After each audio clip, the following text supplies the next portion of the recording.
नमस्कार।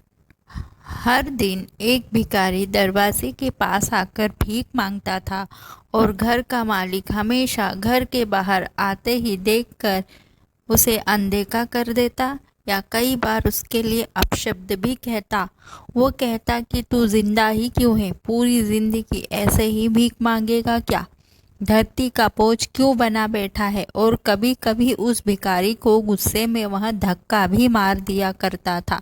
इतना कुछ हो जाने के बावजूद भिखारी के मुंह से सिर्फ यही निकलता कि भगवान तुम्हारे पापों को माफ करे।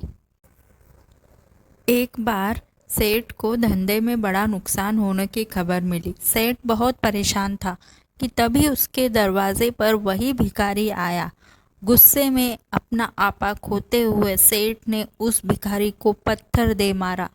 पत्थर लगने के कारण भिखारी का सर फूट गया और उसके सर से खून बहने लगा। फिर भी दर्द से कराहते हुए भिखारी ने इतना ही कहा, भगवान तुम्हारे पापों को माफ करे। भिखारी वहां से चला गया। सेठ सोच में पड़ गया। भिखारी को पत्थर मारा, फिर भी उसने सिर्फ प्रार्थना की। सेठ का गुस्सा शांत हुआ। भिखारी का रहस्य जानने के लिए सेठ ने भिखारी का पीछा करना शुरू कर दिया।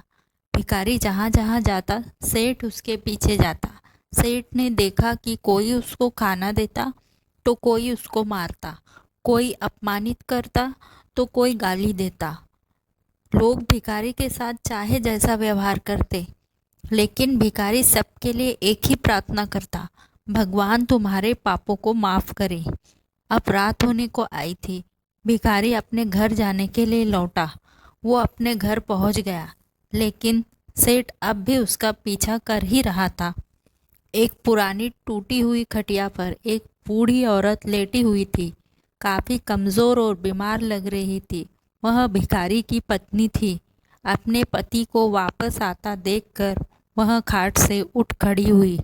पत्नी ने अपने पति के भीख वाले कटोरे में देखा, उसमें सिर्फ आधी बासी रोटी थी। उसे देखकर वह बोली, आज बस इतना ही मिला।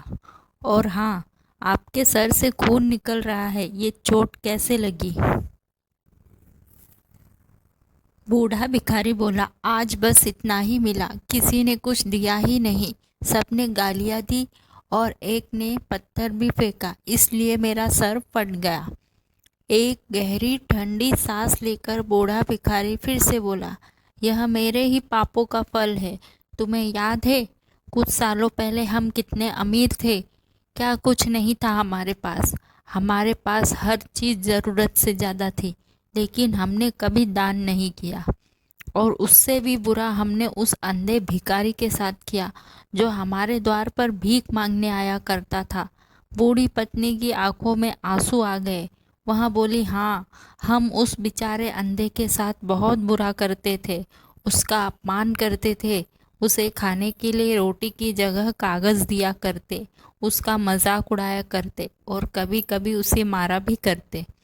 मैंने कभी उसको रास्ता नहीं दिखाया। एक बार मैंने उसके मुंह पर मिट्टी फेंकी थी और वह हमेशा दुखी होकर यही कहता कि भगवान तुम्हें तुम्हारे किए की सज़ा देगा, भगवान तुम्हारे पापों की सज़ा ज़रूर देगा।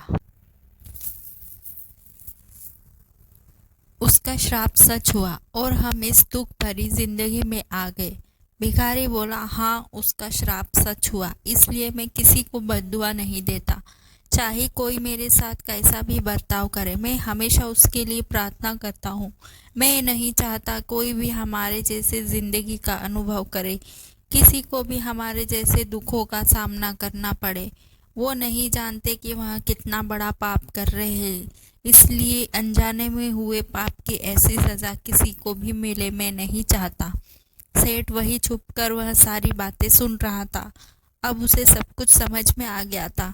भिखारी और उसकी पत्नी ने वह आधी रोटी मिल बांट कर खाई और भगवान को धन्यवाद बोलकर सो गए। अगले दिन भिखारी फिर से भीख मांगने गया। सेठ के घर के पास जाते ही सेठ ने पहले से उसके लिए खाना निकाल कर रखा था। उसे देते हुए सेठ विनम्रता से बोला, माफ़ कर दीजिए बाबा, मुझसे बहुत बड़ी गलती हो गई। बूढ़ा भिखारी बोला, भगवान तेरा भला करे। इतना कहकर वह आगे निकल गया। इस कहानी से जो सीख लेने लायक है वह बड़ी ही सिंपल है कि आदमी चाहे किसी के बारे में बुरा कहे या भला करे, लेकिन भगवान सिर्फ कर्म के हिसाब से उसको फल देता है। क्या हुआ अगर भगवान नहीं दिखता है, लेकिन यह बात बिल्कुल साफ है और सच है कि उसके खाते में सबका हिसाब बहुत बहुत पक्का होता है। इसलिए जब किसी के लिए भी कुछ भी करो तो वह अच्छा ही करो। तो मिलते हैं अगले ब्लॉग में, तब तक के लिए जय हिंद, वंदे मातरम, बाय बाय।